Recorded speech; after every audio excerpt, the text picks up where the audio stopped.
आराध्य देव के चरणों में वंदन। उपस्थित भाइयों तथा बहनों, आज हम कल्याण मंदिर श्लोक की जो 18वां श्लोक है उसकी चर्चा करेंगे। तो कल्याण मंदिर 18th श्लोक, प्रोनाउंसिएशन एंड मीनिंग। सबसे पहले हम उच्चारण करेंगे।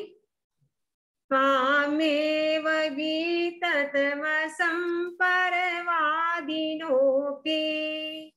नूनं विभो हरिहरादिधिया प्रपन्ना किं काच कामनिविरेशसितोऽपि शङ्खो नो गृह्यते विविधवर्णविपर्ययेण नो गृह्यते विविधवर्णविपर्ययेण। अब हम याद करने की दृष्टि से एक एक शब्द को हम तोड़ तोड़ करके समझेंगे। त्वामेव, त्वामेव, इसका संधि विच्छेद करने पर त्वाम प्लस एव, त्वाम में से ए निकल जाएगा, त्वाम प्लस एव। याद करेंगे तो बोलेंगे अपन त्वामेव, त्वामेव। वीतत, वीततमसं, वीततमसं, वीततमसं। परवादिनोऽपि, परवादिनोऽपि, इसमें संधि विच्छेद करने पर हो जाएगा परवादिनः अपि। जो एस जैसा दिखाई दे रहा है उसको अ बोलना है, परवादिनः अपि। याद करने के लिए हम बोलेंगे परवादिनोऽपि, परवादिनोऽपि, ऐसे बोलेंगे। नूनम, नूनम विभो, विभो हरिहरादि, हरिहरादि धिया प्रपन्नः, प्रपन्नः। किम काच काम लिभिरीश, किम काच काम लिभिरीश, किम काच काम लिभिरीश। शीतोपि, शीतोपि, यहाँ पर भी शीतः प्लस अपि संधि विच्छेद करने पर होगा। याद करने के लिए आपको बोलना है शीतोपि, शीतोपि शंखो, शीतोपि शंखो। नो गृह्यते, नो गृह्यते विविध, विविध वर्ण, वर्ण विपर्ययेण, विपर्ययेण। आपको समझ में आ गया होगा। अब पूरा एक साथ हम श्लोक बोलेंगे। त्वामेव वीततमसं परवादिनोऽपि नूनं विभो हरिहरादिधिया प्रपन्ना किं काच कामलिविरेशसितोऽपि शङ्खो नो गृह्यते विविधवर्णविपर्ययेण, नो गृह्यते विविधवर्णविपर्ययेण। इस श्लोक में आचार्य सिद्धसेन साथ में उन्होंने एक नई बात और प्रकट कर दी, नया रहस्य स्थापित कर दिया। उनका ध्यान नई बात पर केंद्रित हो जाता है। आचार्य सिद्धसेन कहते हैं, कोई व्यक्ति हरि की पूजा करता है, कोई व्यक्ति ब्रह्मा की पूजा करता है, कोई व्यक्ति विष्णु की पूजा करता है, कोई गणेश जी की पूजा करता है, सब नाम अलग अलग है, तो क्या विवाद खड़ा नहीं हो जाएगा? लेकिन यहाँ पर एक बात और ध्यान देना है जो महात्मा गांधी ने कही थी।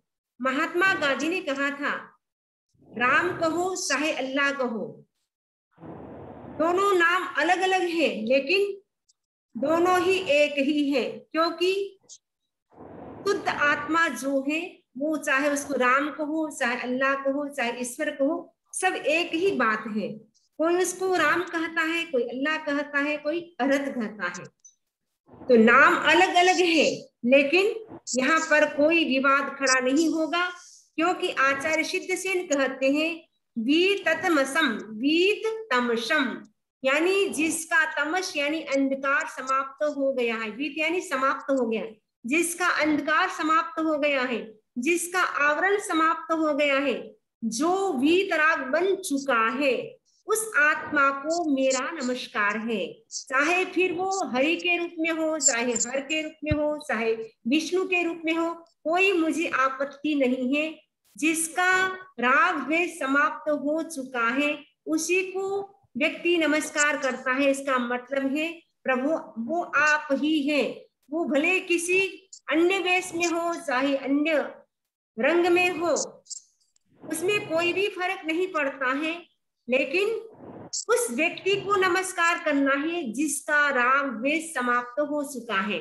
जब राग द्वेष समाप्त हो जाता है तब किसी भी प्रकार की समस्या नहीं रहती है, क्योंकि वीतराग एक ऐसा शब्द है जहां किसी भी प्रकार की समस्या नहीं होती है।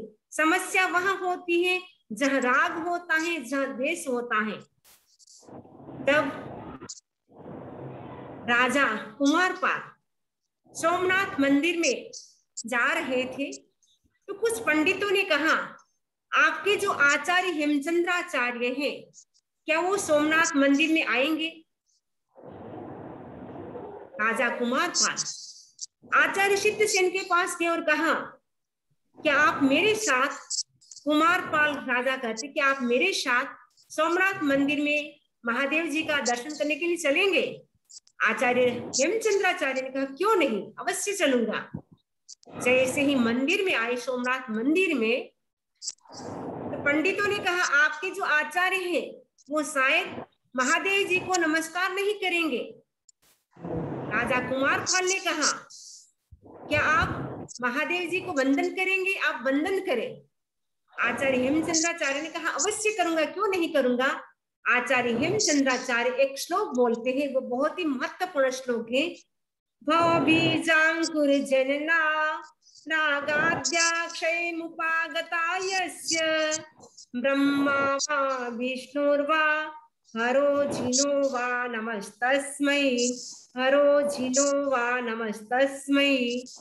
आचार्य हेमचंद्राचार्य ने कहा जिस व्यक्ति ने संसार के बीज रूप राग द्वेष का क्षय कर दिया, उस ब्रह्मा विष्णु शंकर अथवा वीतराग को मैं नमस्कार करता हूँ। क्यों? क्योंकि कर्म का बीज है राग और द्वेष, संसार का बीज है राग और द्वेष। संसार में हमारा जन्म और मरण क्यों हो रहा है, संसार में हम भटक क्यों रहे हैं, उसका मेन कोज है राग और द्वेष। आचार्य ने उत्तराध्ययन की भाषा में कहा, उत्तराध्ययन सूत्र में कहा है रागोय दोषो वियकम बियम, राग और द्वेष दोनों ही कर्म के बीज हैं। राग द्वेष जिसने नष्ट कर दिया वही आत्मा वंदनीय है, चाहे वो ब्रह्मा हो, चाहे वो विष्णु हो, चाहे वो हर हो, कोई भी नाम हो, लेकिन जिसने राग द्वेष को समाप्त कर दिया वही आत्मा वंदनीय है। आचार्य सिद्धसेन ने यहाँ आत्मा के साथ एकात्मकता स्थापित की है। चाहे कोई नाम हो, किसी नाम से पूजे जा रहे हो, सब आत्मा एक ही है। जिसका अज्ञान नष्ट हो चुका है, जिसका आवरण समाप्त हो चुका है, जिसका मोह क्षीण हो चुका है, उस वीतराग आत्मा की पूजा करनी होगी। उस वीतराग आत्मा की पूजा करनी चाहिए, वो चाहे किसी भी नाम से हो, नाम में कोई फर्क नहीं पड़ता है। जैन दर्शन का बहुत बड़ा सिद्धांत है वीतरागता का। मैं अनेक बार, मैंने आचार्य महाप्रज्ञ जी अनेक बार कहते हैं कि वीतराग जैसा कोई पवित्र शब्द नहीं है। पूरी डिक्शनरी भी खोज लो, लेकिन ऐसा शब्द वीतराग जैसा पवित्र शब्द आपको नहीं मिलेगा। केवली होना तो बाद की बात है, सबसे पहले हमें होना है वीतराग, यानी हमें राग और द्वेष जो हमारा है, किसी के प्रति हमारा अटैचमेंट है, किसी के प्रति हमारा द्वेष भाव है, उनको हमें समाप्त करना है। जब ये समाप्त हो जाएगा तब वीतराग दशा प्राप्त होगी। आचार्य सिद्धसेन ने बहुत ही सुंदर एग्जाम्पल के साथ समझाया है। जैसे एक शंख होता है, वो शंख है वो सफेद कलर का है, लेकिन जिसको पीलिया का रोग हो गया है, तो पीलिया रोग जॉइंडिस जिसको हो जाता है जॉइंडिस, तो जॉइंडिस वाला क्या करता है, उसको सब वस्तु पीली ही पीली दिखाई देती है। और जिसको काज काम, श्लोक में जो लिखा है काज काम लिबिरिश, यानी जिसको काज काम का जो रोग हो चुका है, वो शंख सफेद है, लेकिन वो उसी शंख को काला, पीला, नीला, येलो कलर का वो देखता रहता है, क्योंकि सब शंख सफेद होने पर भी उनको अनेक प्रकार के कलर उसमें दिखाई देता है, क्योंकि उसमें शंख का दोष नहीं है, उसमें उस रोगी का दोष है, उसको इस प्रकार का रोग हो चुका है। वैसे ही भगवान आचार्य सिद्धसेन कहते हैं, बनते चाहे कोई भी किसी भी रूप में किसी भी वेश में वंदन करे, यदि वह वीतराग है तो वह आत्मा वंदनीय है। जैसे शंख एक है, वैसे प्रभु आप एक ही है, तो सभी लोग आपको ही देखते हैं, तो वीतराग आत्मा को नमस्कार किया गया है। और इसमें आचार्य सिद्धसेन ने एक बहुत बड़ी बात कह दी कि साधना की सिद्धि है वो वीतराग बने बिना नहीं होती है। वीतराग बनने पर सारी भेद समाप्त हो जाते हैं। वीतराग का कोई संप्रदाय से संबंध नहीं होता है, सिर्फ वह आत्मा ही होती है, सारे संप्रदाय नीचे रह जाता है। वीतराग का मतलब ही शुद्ध आत्मा है। इस दृष्टि से आचार्य ने जो कहा वह सही है, किसी पर आक्षेप नहीं किया, लेकिन उन्होंने बहुत ही महत्वपूर्ण बात बता दी कि जो वीतराग है, वीत तमसम, जो वीतराग है, चाहे वो कोई भी हो, उनको मैं नमस्कार करता हूँ। अब हम समझेंगे ये जो श्लोक का मीनिंग हिंदी, संस्कृत और इंग्लिश में। आवाज आ रही है पीछे किसकी पता नहीं।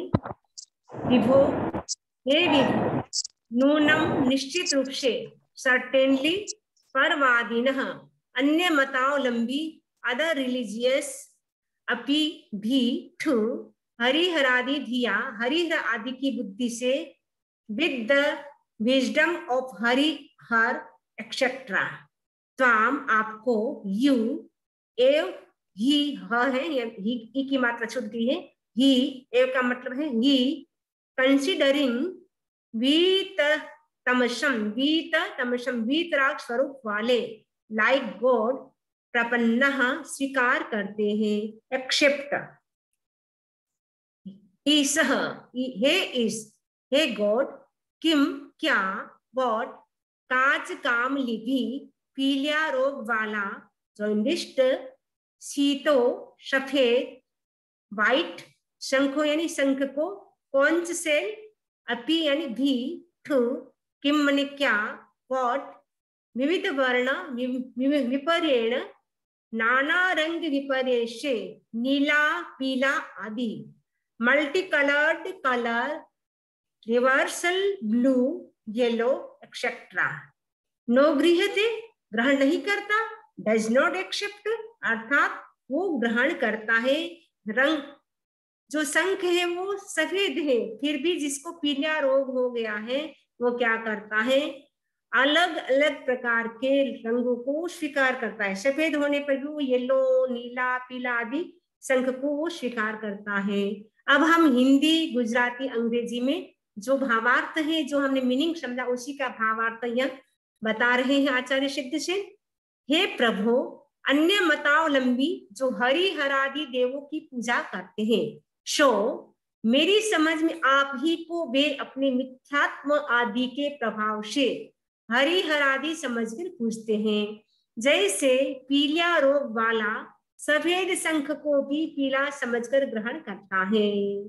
गुजराती में, हे प्रभु, अन्य मतावलंबी जे हरिहरादि देवोની પૂજા કરે છે, તેઓ મારી સમજ પ્રમાણે આપને જ તે પોતાના મિથ્યાત્વ આદિના પ્રભાવથી હરિહરાદિ સમજીને પૂજે છે, જેવી રીતે કમળાનો રોગી સફેદ શંખને પણ પીળો સમજીને ગ્રહણ કરે છે।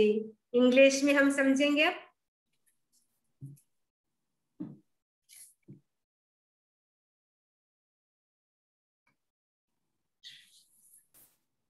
O Prabhu, the followers of others religious worship deities like Hari and Har.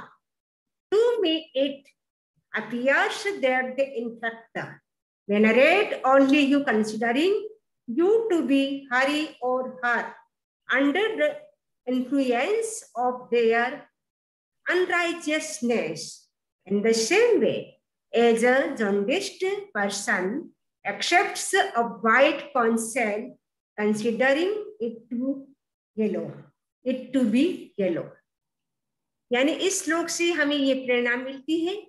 आचार्य सिद्धसेन कहते हैं सब आत्मा एक समान है। जो वीतराग बन चुकी है, शुद्ध आत्मा है, वो सब एक समान है। चाहे वो किसी भी वेश में हो, किसी भी ड्रेस में हो, उसमें कोई फर्क नहीं पड़ता है। उसमें संप्रदाय का भी कोई महत्व नहीं है। संप्रदाय भी नीचे रह जाता है, क्योंकि सब आत्मा वीतराग बनने के बाद एक जैसी शुद्ध हो जाती है। चाहे वो हरि के रूप में हो, चाहे वो विष्णु के रूप में हो, चाहे महादेव के रूप में, कोई भी हो, किसी भी ड्रेस में, उसमें कोई फर्क नहीं पड़ता है। जो वीतराग आत्मा है उसकी ही हमें पूजा करनी चाहिए, वही हमारा आराध्य होना चाहिए, वही हमारा इष्ट होना चाहिए। यही संदेश आचार्य सिद्धसेन इस श्लोक में देते हैं। इसी आशा के साथ ओम अरहम, ओम अरहम।